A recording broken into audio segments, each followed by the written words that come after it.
em determinadas datas especificadas pelo próprio Deus, ele estabelece encontros com o seu povo.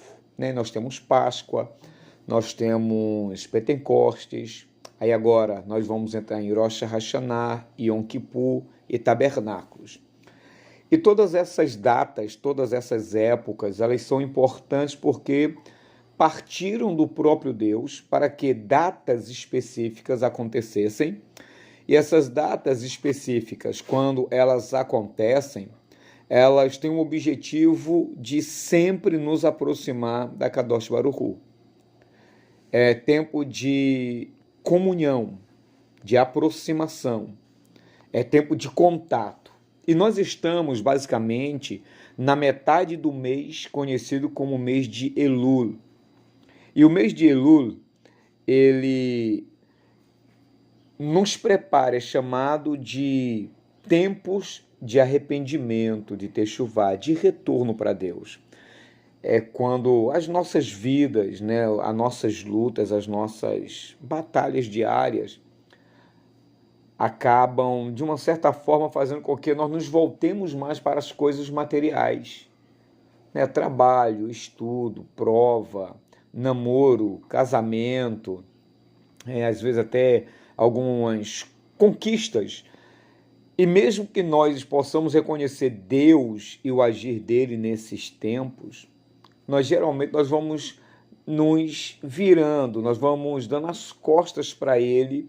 E é por isso que essas datas importantes estabelecidas por Deus acontecem, para que nós estejamos sempre nos voltando para Deus.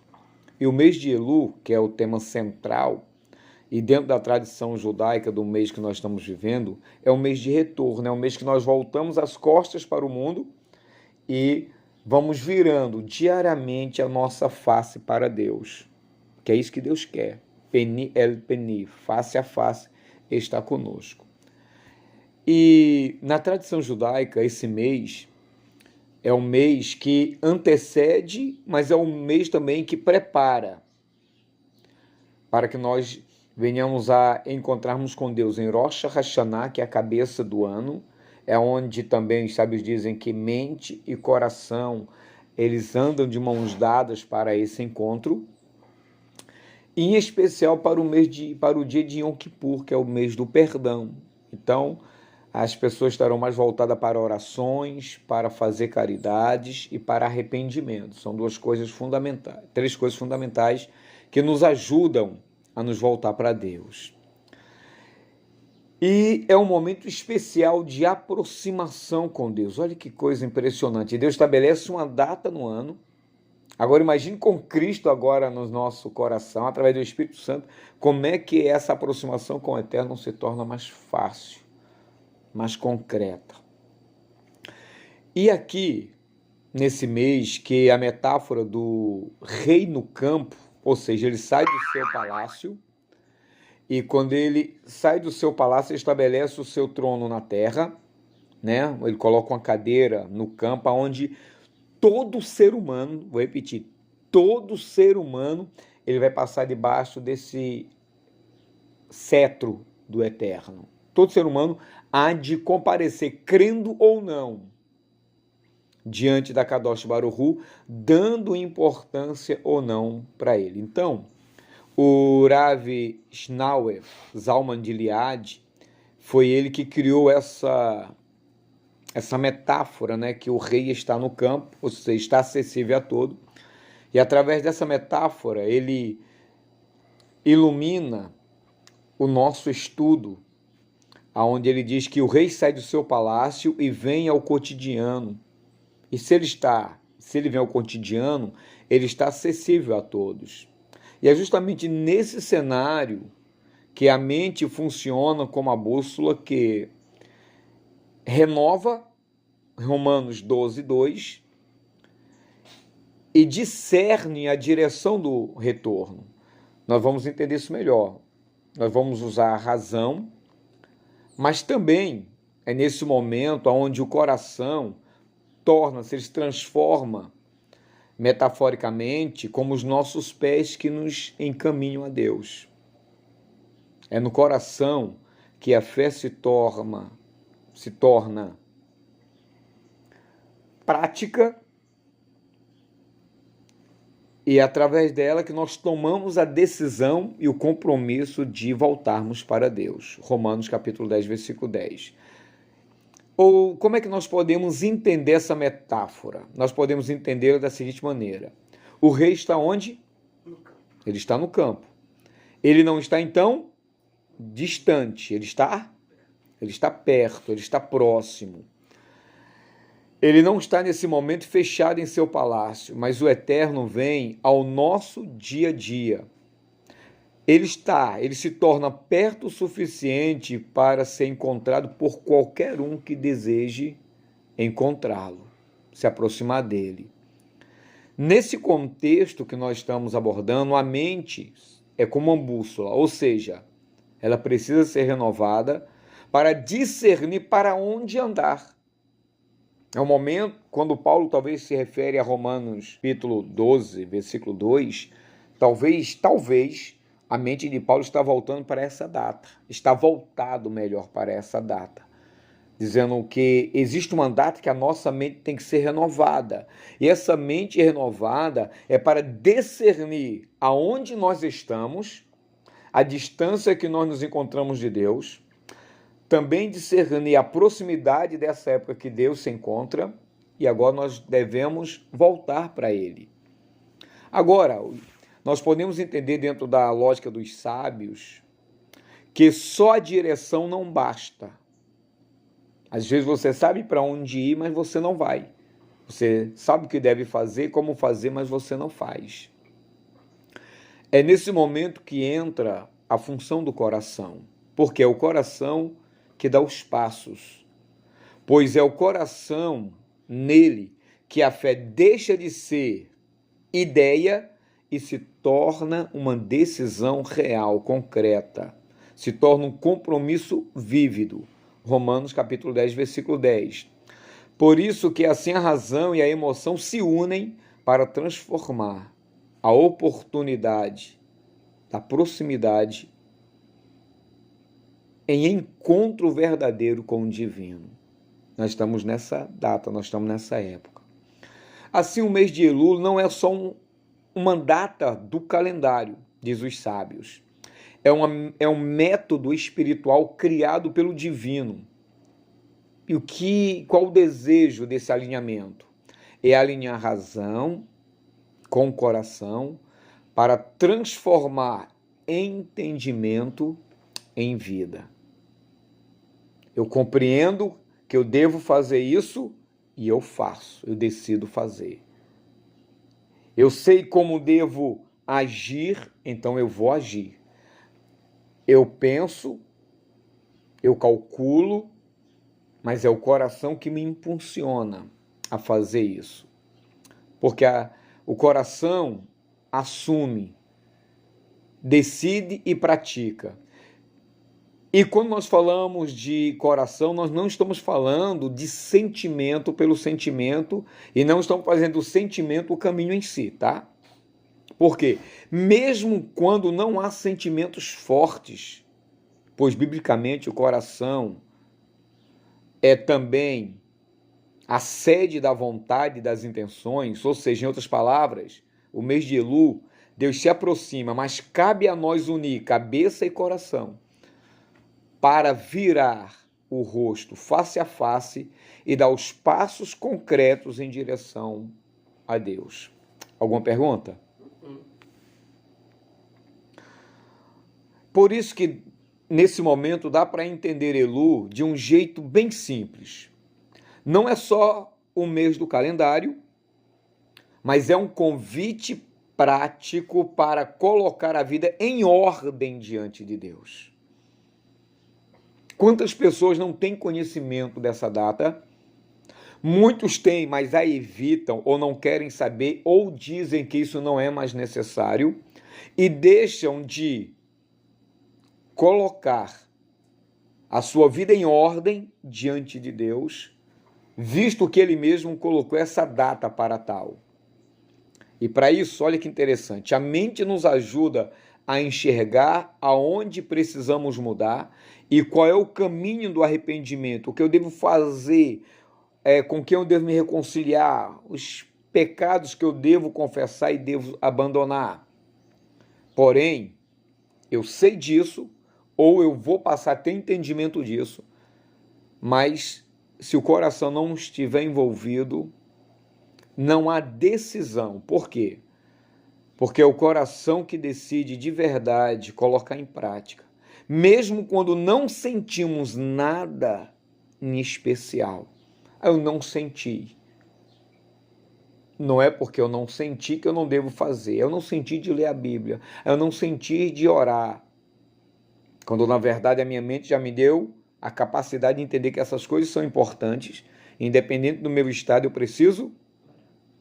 Eu não senti que isso é pecado, mas o mandamento diz que é pecado, independente de você sentir ou não, é pecado. Na Bíblia, o coração não é só emoção, mas também vontade e intenção.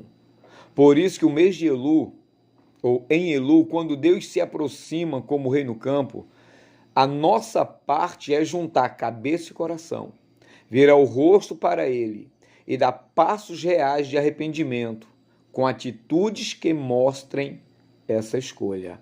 Eu não senti de entregar minha vida a Deus. Eu não senti de me batizar. Eu não senti isso. Uma vez que eu entendo, independente de eu sentir, o meu coração tem que me impulsionar. Aí nós podemos colocar entre aspas assim, sentir, mas é quando eu entendo a verdade, o meu coração absorve essa verdade e ele agora vai me direcionar para isso. Os sábios dizem que o amor é a mais poderosa de todas as emoções. Todos nós desejamos o amor e não podemos viver sem amor. No entanto, meu filho, o amor é uma força tão avassaladora e complexa que escapa a qualquer tentativa de medi-lo, prová-lo ou até mesmo descrever esse amor com e em palavras. Agora, enquanto nossa mente representa o intelecto, o coração é universalmente reconhecido como símbolo das emoções e, sobretudo, como símbolo do quê? Coração. Não. Nosso coração, ou coração, ele é universalmente conhecido como símbolo das emoções, mas também, sobretudo, como símbolo de quê? De amor. Quando você está apaixonado, aí você faz uma cartinha, o que é que você coloca no final dela ou ao redor do que você escreveu? Não, você coloca corações indicando que você está apaixonado, que você ama aquela pessoa. Agora olha só. O coração representa o amor. E a mente simboliza o quê? Simboliza o intelecto, a sabedoria, a análise, o raciocínio e a lógica. E o coração? Já o coração, ele é o espaço da experiência ativa, é onde você sente. O teu coração, você está apaixonado e não é correspondido, a tua mente sabe que não é correspondida, mas entre aspas você sente a rejeição. Mas isso não te dá o direito de você insistir na maioria das vezes. Porque o teu intelecto vai fazer com que você talvez até se aproxime, ele vai buscar recursos para que você sofra menos. Mas ele é racional, ele te faz pensar, raciocinar que às vezes aquilo não pode ou que não vai te fazer bem. Mas é o coração que faz com que você sinta as experiências da dor, da alegria, do prazer, da satisfação.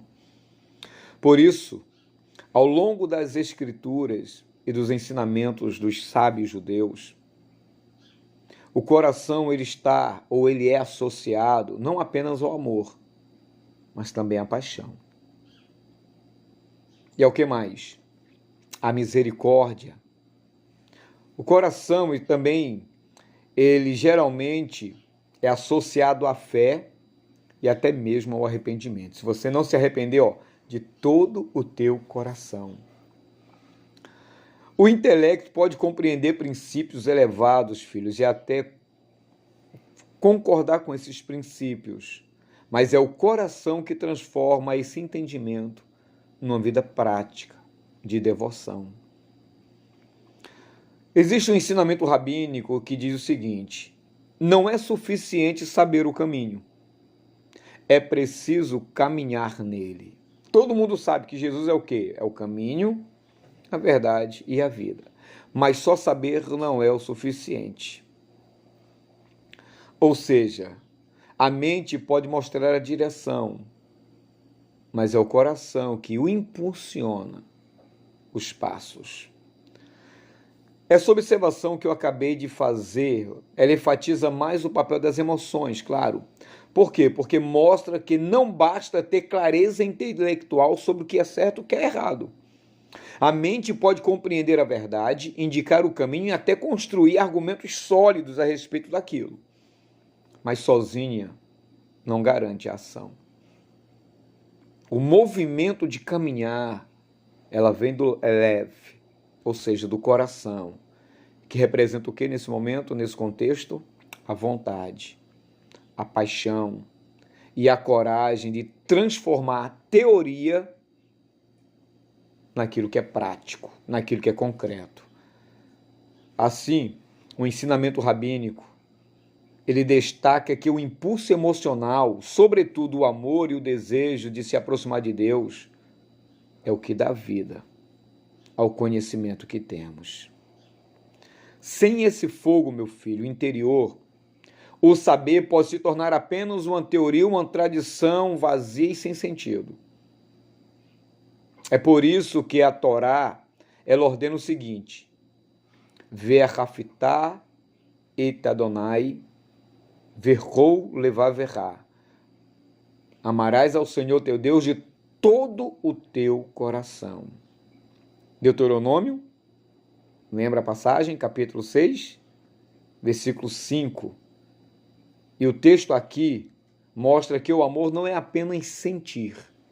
O amarás de todo o teu coração, mas permitir que a emoção se torne o combustível para viver a vontade divina.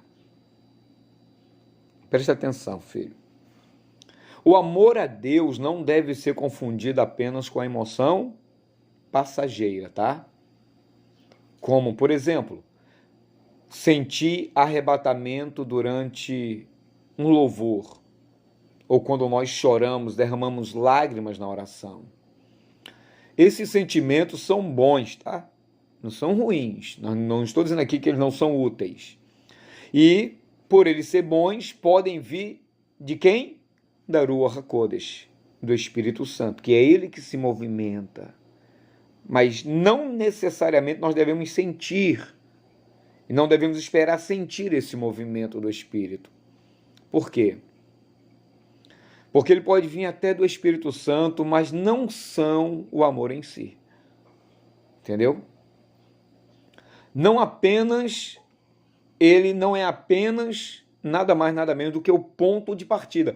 Deus pode gerar um sentimento para fazer com que você tome uma decisão em direção a ele. Porque o verdadeiro amor começa quando decidimos usar essas emoções como combustível para viver de acordo com a vontade de Deus. Assim como um carro precisa de gasolina para andar, a nossa fé precisa de paixão e sentimento para nos mover em direção de maneira certa a Kadosh Baruch Hu. Porque quando sentimos o amor de Deus no coração, filho, esse calor interior não deve se apagar com o tempo. Deve nos impulsionar a orar mais, a ler mais a Bíblia, a ajudar o próximo, a sermos obedientes à vontade de Deus, a fugir do pecado, porque era emoção.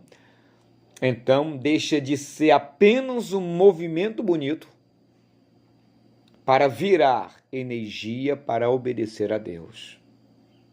É nesse sentido que o amor se torna um motor espiritual. Olha só, o combustível é a emoção santificada. Aquela que não fica presa em nós, mas é transformada em ação. Você já viu um foguete decolando? Então imagine esse foguete. O foguete por si só, ele não vai a lugar nenhum. Ele está lá, pronto para subir. Ele até está cheio de combustível, mas precisa da ignição. Lembra quando nós ligamos o carro? Mas é quando o combustível é aceso, quando se dá ignição, que gera uma força tão grande. Esse combustível, quando se dá ignição, né, quando ele é aceso, ele promove, ele gera uma força tão grande que faz o quê? Que o lança para o alto.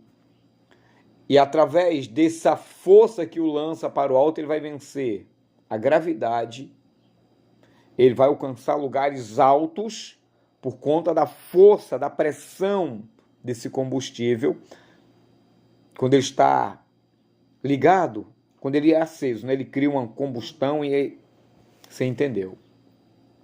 Da mesma forma, meu filho, quando permitimos que o amor que sentimos por Deus não fique só no coração, mas permitimos que ele se transforme em escolhas. E é através dessas escolhas que esse combustível nos impulsiona a viver acima das fraquezas, acima do pecado, acima da indiferença. O sentimento, ele alimenta a fé produz a obediência cumpre, então, assim, a vontade do nosso Deus. Por isso, amar a Deus não é apenas sentir, é deixar que o sentimento acenda a chama de uma entrega diária para o nosso Deus. O apóstolo Paulo também vai confirmar, meu filho, esse princípio quando ele diz assim, olha, o conhecimento traz orgulho, mas o amor edifica. 1 Coríntios, capítulo 8, versículo 1. Ou seja, conhecer é o quê? É importante. Mas somente o amor transforma esse conhecimento em vida e em edificação. O Senhor Yeshua também ensina que aonde está o teu tesouro, aí estará também o teu coração. Você lembra dessa passagem de Mateus 6:21? Mostrando que a paixão e o desejo direciona o uso daquilo que sabemos. E aí, o impulso emocional, filho, quando alinhado à verdade, sabe, quando conectado à verdade, ele se torna uma centelha, ela acende. Essa centelha que aquece, e ao mesmo tempo que aquece, ele nos movimenta, nos impulsiona e movimenta todo o nosso ser, o que temos, o que somos para Deus. Assim, a razão e a emoção, elas não brigam, elas não se degladiam entre si, elas não querem matar uma a outra. Muito pelo contrário. Nesse momento, nesse tempo escolhido por Deus, elas se completam.